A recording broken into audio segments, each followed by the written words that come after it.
ہے کہ جی ان کے اوپر پانی بند ہو گیا، ان کے اوپر ظلم ہوا، کتنے بندے شہید ہوئے، یہ سیکنڈری چیز ہے. اصل چیز ہے کربلا ہوئی کیوں نبی علیہ السلام کی محنت کو 50 سال کے اندر اس لیول تک پہنچا دیا گیا کہ ہزاروں صحابہ زندہ ہیں اور نبی صلی اللہ علیہ وآلہ وسلم کی پوری اولاد ذبح کر دی جاتی ہے.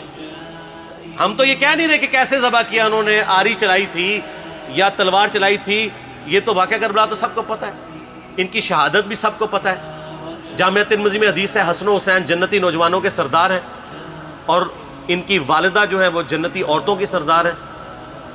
اور المستدرک الحاکم میں حدیث ہے حسن و حسین جنتی نوجوانوں کے سردار ہیں اور ان کے والد ان سے بھی بہتر ہیں.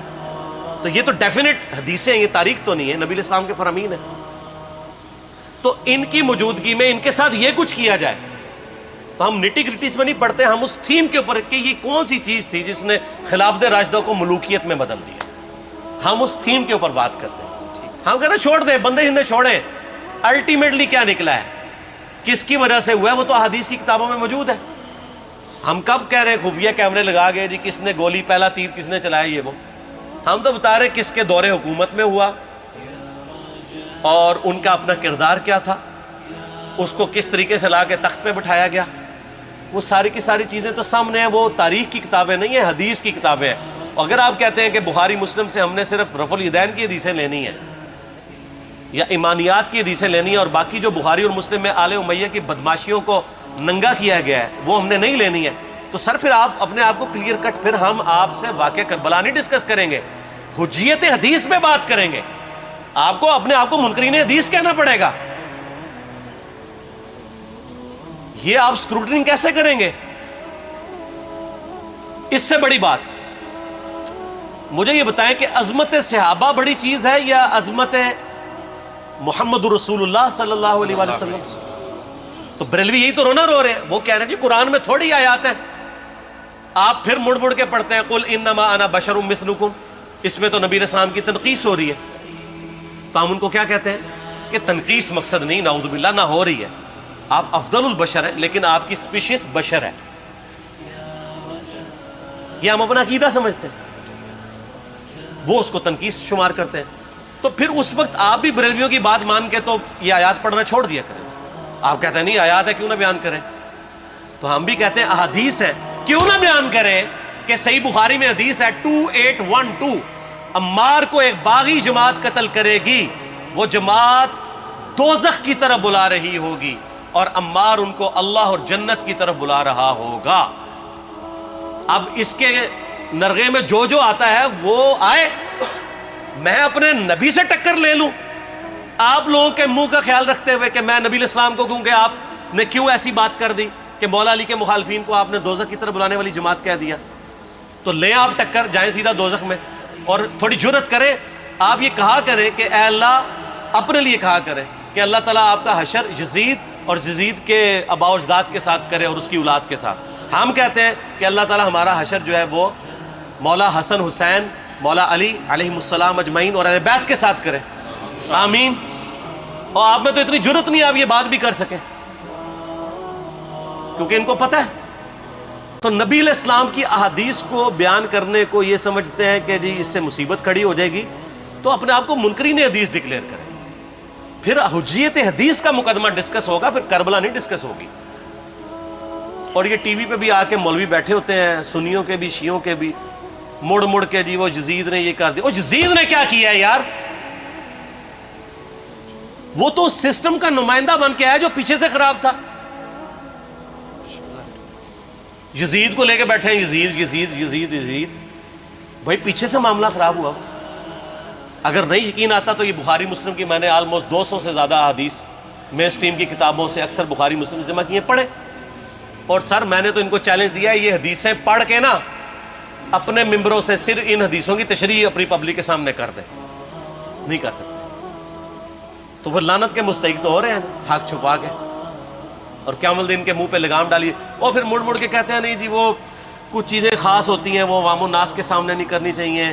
وہ صحابہ کرام بھی بعض کا ایسی باتیں پبلکلی نہیں کرتے تھے.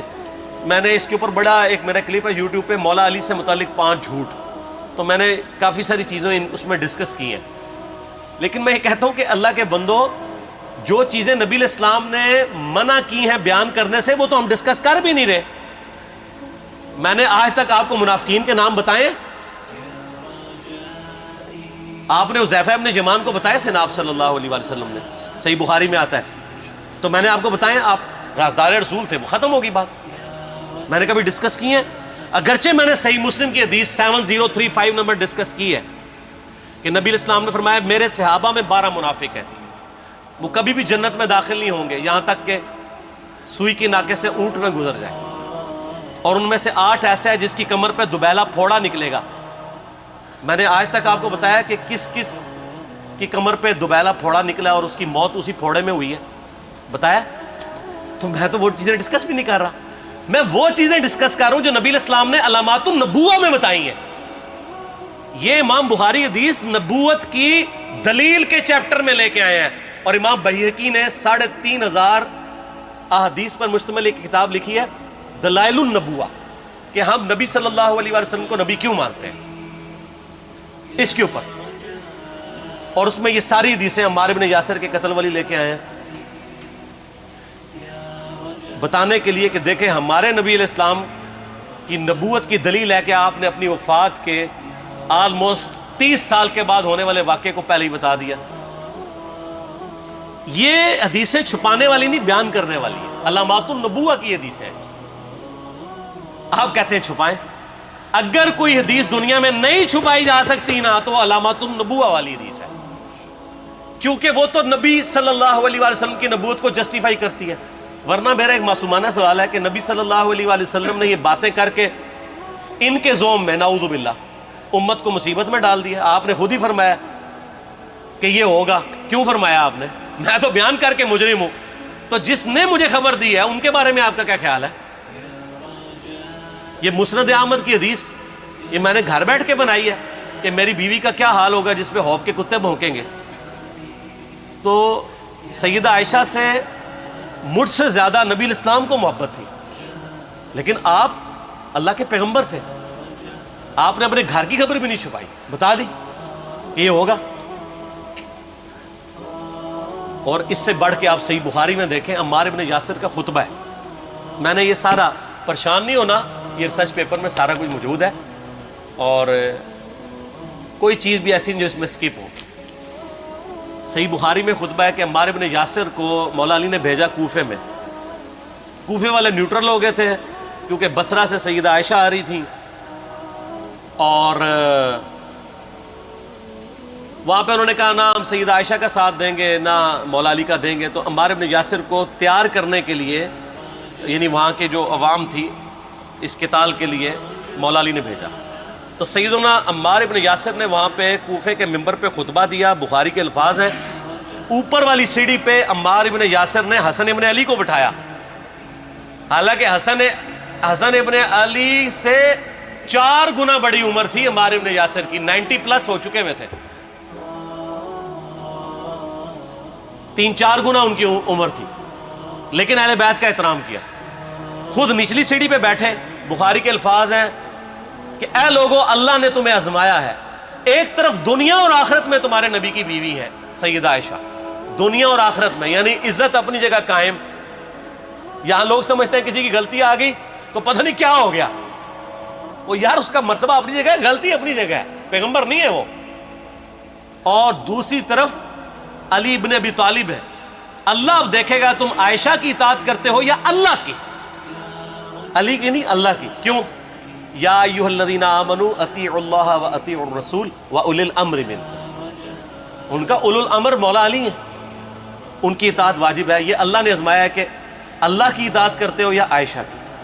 اور آپ حیران ہوں گے یہ حدیث امام بخاری حضرت عائشہ کی فضیلت والے چیپٹر میں لے کے آئے ہیں. اگر امام بخاری مشورہ کر لیتے نا ناسبیوں سے تو انہوں نے کہا تھا سر آخری صحیح رکھو، پچھلے والا رہن دو، بلکہ پچھلے والا رکھو آخری والا رہن دو، کہ عائشہ دنیا اور آخرت میں. وہ حدیث گھڑنے کا میں آپ کو طریقہ بتاتا ہوں، کاٹ چھانٹ کرنے کا. وہ آدھی حدیثیں لکھتے ہیں نا، آدھی حدیث ایسے لکھتے ہیں امام بخاری کہ سیدہ عمار بن یاسر نے خطبے کے دوران فرمایا کہ سیدہ عائشہ دنیا اور آخرت میں تمہارے نبی کی بیوی ہے، بس.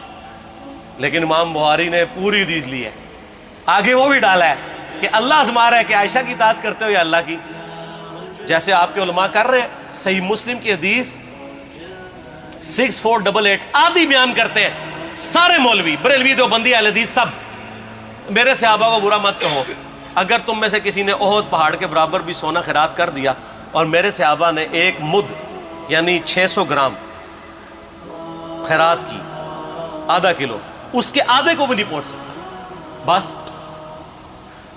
حالانکہ یہ مسلم کی حدیث سٹارٹ اس سے ہوتی ہے کہ عبد الرحمن بن عوف کو خالد بن ولید نے گالیاں دی جھگڑے کے دوران، حالانکہ دونوں مسلمان تھے، دونوں صحابی تھے۔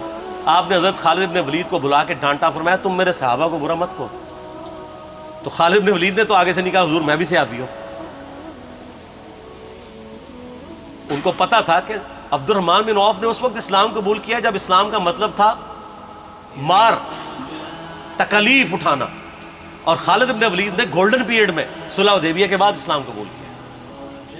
میں اب تم لوگ یہ کر رہے ہو، تم لوگ اگر احد پہاڑ کے برابر بھی سونا خیرات کر دو، یعنی صلح حدیبیہ کے بعد والے لوگ میرے ان کے برابر نہیں ہو سکتے۔ اور جو فتح مکہ پہ معافی مانگ کے مسلمان ہوئے ہیں طلقاء، مؤلفۃ القلوب آل امیہ، ان کا تو لیول ہی کچھ نہیں ہے۔ یہاں تو خالد بن ولید کے بارے میں یہ بات کی جا رہی ہے، اور پھر وہ مؤلفۃ القلوب اپنے زمانے میں ممبروں پہ سب و شتم کروائیں سیدنا علی پر، تو سب سے پہلے تو ان کو کہنا چاہیے جن کے بارے میں حدیث تھی کہ تم صحابہ کو گالی مت دینا۔ ہم نے تو خیر کبھی دی بھی نہیں ہے۔ اور میں یہ آخری جملہ ان کو ایسا بولتا ہوں کہ جو ان کے دماغ تک ڈرل کر جائے گا کہ آل امیہ نے جو کچھ اپنے دور کے اندر سیدنا علی کی گستاخیاں کی ہیں نا، ہم نے تو ویسی کوئی ایک گستاخی بھی آل امیہ کے بارے میں نہیں کی ہے۔ میں نے آج تک آل امیہ کے اوپر بائی نیم کسی کے اوپر لعنت کی ہے؟ حالانکہ یہ مولا علی پہ کرتے رہے، یہ ہے لعنتی خود ہو گئے نا، جب مولا علی پہ لعنت کی تو لوٹ آئی۔ مسند ابی یعلا میں صحیح سند کے ساتھ حدیث موجود ہے، مسند احمد میں بھی موجود ہے کہ سیدنا علی کو جس نے گالی دی اس نے رسول اللہ کو گالی دی صلی اللہ علیہ وسلم۔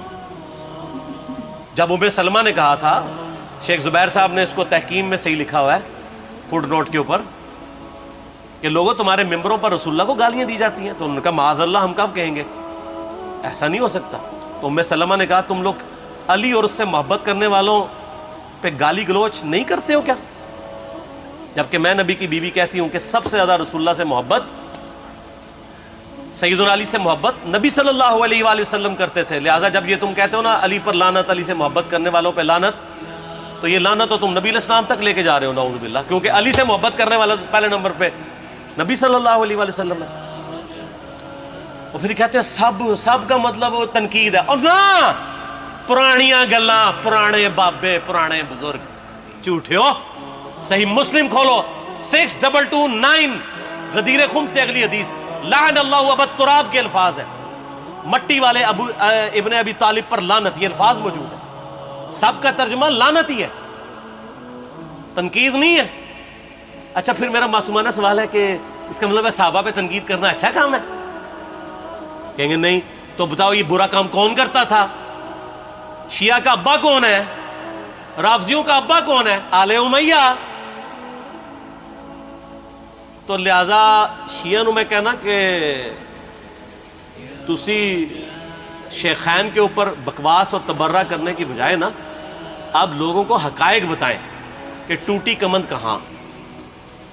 یہ سب مجرمین آل امیہ ہے، اور یہ آل امیہ اور بنو ہاشم کی لڑائیاں نبی علیہ السلام کی بعثت سے پہلے چل رہی تھی، صدیوں سے چل رہی تھی۔ وہ تو پھر اللہ نے بنو ہاشم کو نبوت کے لیے چنا، تو ان کو یہ پھر جیلسی ہضم نہیں ہوئی، وہ چیز آگے چلتی رہی۔ خیر چھوڑ دیں، ایک تلخ ٹاپک